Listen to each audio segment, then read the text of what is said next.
درس په ادامې سره غواړم چې په دغه ویډیو کې لږ نور هم د اکوزیټیو او داتیو په باره کې باندې وضاحت ورکړم، لکه څنګه چې په تیره ویډیو کې موږ تاسو د اکوزیټیو او داتیو په باره کې باندې دغه مثالونو کې وضاحت ورکړ، بلکې دا وایم چې یو څه چې د مانه هیر شوي وو پکې هغه غواړم چې په دغه ویډیو کې تاسو سره شریک کړم او تاسو ته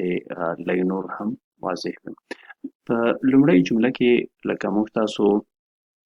دلته لرو لیلا شپیلت میت زاینر کاتسه، دلته مثال په ډول سره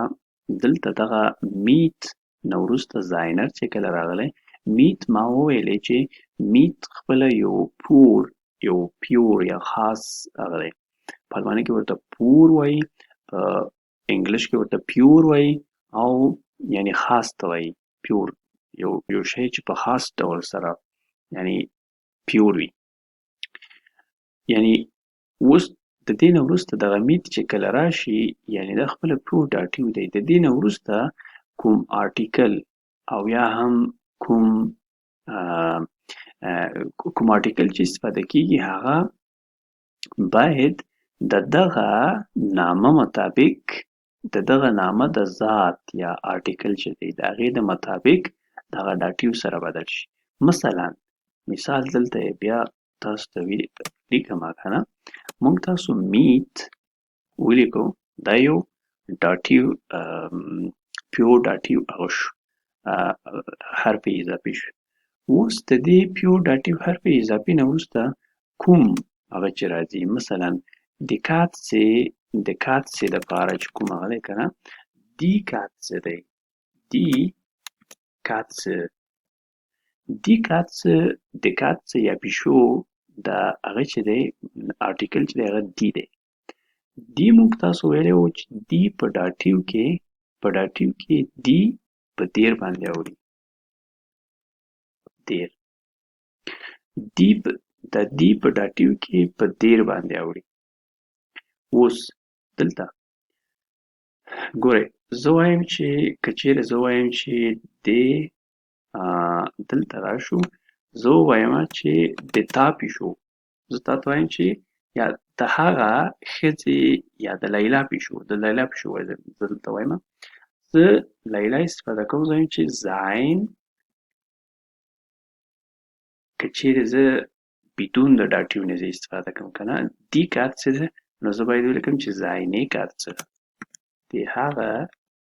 ښځې یا د لیلا یا د هغه سړي پیشو. صحیح شو. اوس کله چې میت یې مخته راغی نو په دې سره باید دغه دی په دیر واوړي، نو زاینې به په زاینر واوړي، نو ځکه دلته میت زاینر استفاده شوی، د دغه ځای څخه به تاسو څخه خلاص شوی وي. دی په داتیو کې په دیر راوړي، نو د دی کاتسه ده، که چیرې موږ تاسو بدون د داتیو نه همدغسې وایو چې د هغه سړي یا هغه ښځې یا د لیلا پیشو، دلته وایي چې زاینې کاتسه، زاینه د هغې پیشو،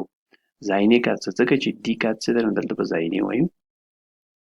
اوس که چیرې مخته داتیو راغلی، په داتیو کې به تاسو ویل چې دی په دیر بدلیږي، نو به دلته وایي چې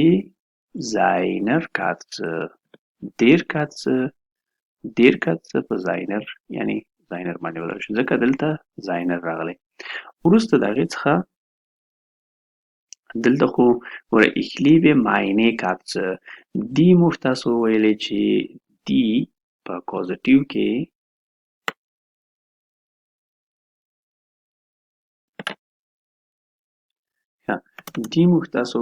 په اکوزیټیو کې تنها دیر چې دی هغه په دین بدلیږي، نور ټول یو شان راځي، نو ځکه دلته موږ تاسو ویلی چې د پیشو هغه چې دی دی دی که نه، د پیشو آرټیکل چې دی هغه دی دی، نو دغه دی چې دی دی په اکوزیټیو کې بیرته همغه دی دی، meine Katze. بلې das Kind helft، نوم باید هر وخت په غټ حرف ولیکل شي. das Kind helft seiner Mutter، ګورئ د موټر هغه څه شی دی د موټر آرټیکل چې دی هغه دی دی موټر موږ تاسو لیکو دی موټر نو کله چې دلته هیلت زاینر موټر دا هیلفت خپله چې دی دا هیلفت یو داتیو فعل دی د اول قانون مطابق موږ تاسو ویلي چې د اول قانون اول به فعل معلوموو چې فعل څنګه دی وروسته به حرکت ګورو چې حرکت څنګه دی وروسته به موږ تاسو ګورو چې په هغه کې حرف اضافي په جمله کې استفاده شوی که نه دریم قانون مطابق اول قانون مطابق هیلپ چې دی دا یو داتیو حرف دی نو دلته دا چې استفاده شو د دې نه وروسته او بل چې دی هیلفت کومک کول یعنی په یو شي کې کومک کول مور یو کار کوي تاسو سره یو کومک کوي دا یو حرکي عمل راځي نو په دې صورت کې اول جمله حرکي ده وروسته بیا فعل هغه دی او دریم قانون چې دی هغه په دې ځای کې نه دی راغلی ورسره نه دی راغلی نو په دې خاطر باندې دغه دوو قوانینو څخه هم موږ تاسو ویلی شو چې دا داتیو دی نو دلته چې داتیو دی نو په دې صورت کې دا خو دی موټر دی نو دی موږ تاسو ویلی وو چې په داتیو کې په څه باندې بدلیږي په دې نو دلته خو بیا زاین لکه د دغه مثال په شان باندې زاین دی نو موږ تاسو به اغو دغه زاینې به په زاینر باندې بدل کړو نو دلته به دا داتیو شي نو دې څخه موږ پوهیږو چې دا یو داتیو جمله ده یعنې دلته دا څنګه دغه تبدیلول په دې جمله کې دغه ویډیو کې غواړم تاسو ته واضح کړم چې څنګه تبدیلیږي په کې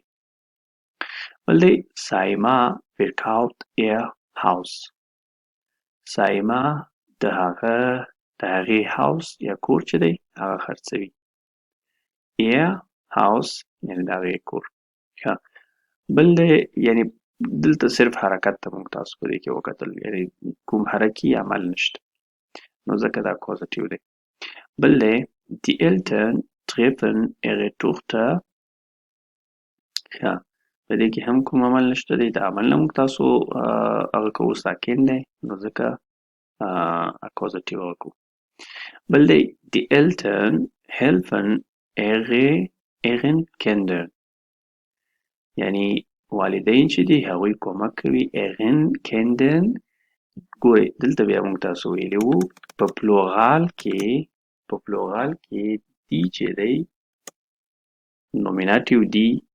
په پلورال کې په داتیو کې په دین باندې بدلیږي دین ګورئ ایر چې کله موږ تاسو استفاده کړو ایر معنا دا دغه معنا ورکوي یعنی والدین د هغوی چې وایي والدین د هغوی د ماشومانو سره کومک کوي دغه د دوی چې دی دا تنه ایر راځي که په تنهایي حالت راشي په تنهایي حالت که چیرې راشي دا ایر راځي خو کله چې دلته جمع شو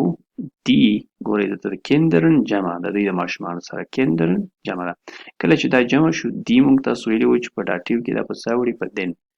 نو موږ تاسو ایر په څه وخت په ایغن نو د دې نه موږ تاسو څنګه داتیو کې په یو جمله کې څنګه داتیو یو حالت هغه چې دی هغه څنګه د بیانیې جمله کې چې وي یا په هغه کې وي هغه څنګه داتیو حالت ته اړو هغه آرټیکل او یا هم کوم بل ضمیر یا هغه وي هغه څنګه موږ تاسو هغه ته اړو داتیو ته او یا هم اکوزټیو ته نو هیله ده چې تاسو په دې باندې به سر خلاص شوی وي دا ډېر مهم درس دی تاسو بیا دا درس وګورئ تر څو تاسو ښه سر په خلاص شي او ښه درته واضح شي د نور درسونو لپاره زموږ سره اوسئ